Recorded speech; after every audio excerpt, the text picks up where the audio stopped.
everyone, my name is Miranda and welcome to the first review of the new season of A Series of Unfortunate Events. Today I will be reviewing the Austere Academy, which is episodes 1 and 2 of season 2 and book 5 of the series. And I think after watching them all, this is probably my favorite of the season. I mean, I think 2 was part of it, just getting back in after so long and everything, but I loved like the character introductions, how everything worked. I feel like the jokes were really good in this one, so I definitely feel like there was just something about this one that instantly made me want to watch more and got really excited for the season, which is great to have the first 2 episodes and, you know, really the first story, because I feel like with this, since they do every 2 episodes or 1 book, you really can wrap those up and combine them into one, you know. So it was great that like the first main story was such a good starting line, and I think it is because we got so many cool new characters introduced. This was the first time we met Isadora, Duncan, Jacques, Carmelita, of course. Oh, and Olivia, how could I forget about her? And I just think it was really, really great to see what they brought and how they changed it and stuff like that. Starting with Carmelita, let's talk about my girl. Oh my gosh, I hate her, but I love her at the same time. Like, I so love to hate her, and they found the absolute perfect actress for her. She was exactly what I pictured in my mind. My mom came in the room when I was watching and she was like, "Is that Dolores Umbridge as a kid?" And I was like, pretty much, basically, because she was just so perfect. And it was funny because like when they had the line with her about when she was like, "Oh, I'll tell you what I want, what I really, really want," and I was like, Spice Girls lyric, and then I was like, I wonder if this little child who's playing her even knows what the Spice Girls are. And I do love, I think it was an addition, it wasn't in the book, it's been a while since I read it, but the addition of her actually being a cake sniffer, like that was just so, I was like, oh, she's a cake sniffer. And then it also tied into what Jacques was saying about how he's like, people that I know to call people cake sniffers often are cake sniffers themselves. But I really think she killed it. She was hysterical. Every time she showed up, I was just rolling my eyes, and the Baudelaires were rolling their eyes, and I was like, I get it. Every time she started to sing, and I love the ongoing joke that like none of her stuff rhymed, and Isadora was like, that doesn't rhyme, and like she would try and act like it didn't bother her, but then she'd like try and redo it, and you could tell it totally bothered her. And then speaking of Isadora and Duncan, I really like them. I think the actors they got for them were really, really great.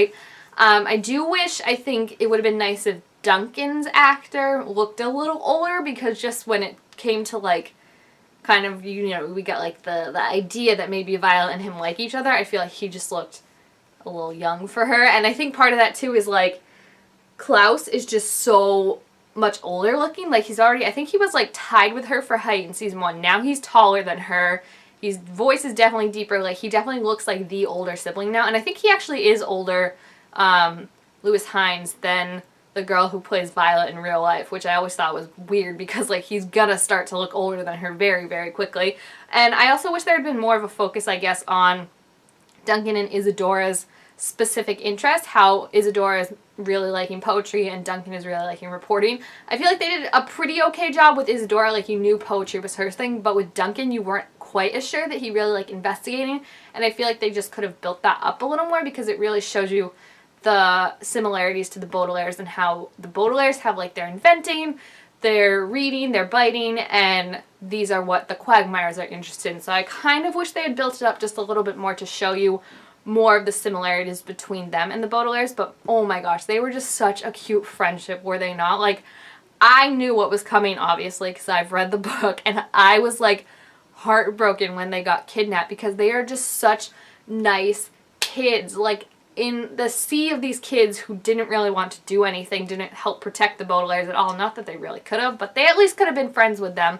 It was so nice to see these 2 people who were willing to risk kind of everything, and they did risk everything just to help out their friends. And I think that's so nice and so like genuine to see on TV, of just healthy friendships, especially for kids. They're not like backstabbing and all like Carmelita, you know. Like it was really, really nice, because I also think in my mind what I like to picture is like that's the start of a friendship that then carries on into their adult life. Like that's how they meet, and they're always friends. And they did have the reoccurring theme throughout all the episodes of like that's what friends are for, and I think it was just really, really cute that that's the note you start the season off on, is the Baudelaires aren't really alone anymore. There's other people out there for them that can actually be helpful. I also have to say I loved Count Olaf's disguise. Like I did not picture when I read The Coach as like an inspirational, motivational speaker, and that take on it I think was hysterical and really worked with everything and with the kids and with how he would like build Nero up and tell like these just ridiculous stories that some motivational speakers tell, you know, sometimes, and just like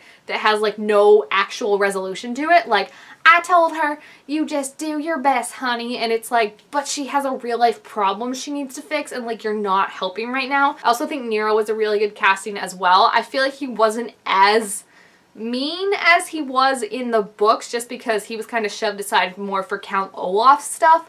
But he did a really good job of just being like so ignorant and so stupid, and you're kind of like, how are you an adult and a vice principal of this school? I would have liked to learn more, I think. The book didn't mention it really, but more of how, like, what happened to the academy after. Lemony Snicket touched on it a bit, that like it's shut down now, but I think it would have been interesting just to, I like when they add those things in, like how they added in about the teacher that one was about to be arrested for a bank robbery in a couple days, and then they flashed to like her classroom and she's asking kids to measure like the safe, the vault, like stuff like that. Overall, I really, really liked it. I think the look of the academy was perfect, and how it was crumbling, and how the motto was just so perfect. Remember, you will die. Like, that is that. You can't get any more depressing than that. So I really like that they kept all that in, and they really, I think the things they changed made sense, which was nice. Like having the kids' exam that they had to do be like in front of everyone. I think it just really all worked well, and I think that's what their best episodes are, when everything works so well to support each other and work. And it was just, and nothing's too frustrating. Like, I wasn't getting too frustrated by like Nero or anything, which is nice, because sometimes like, oh my gosh, Josephine, when I was like, girl, someone needs to slap her because this is clearly Count Olaf and you're just like off gallivanting and eating ice cream with him.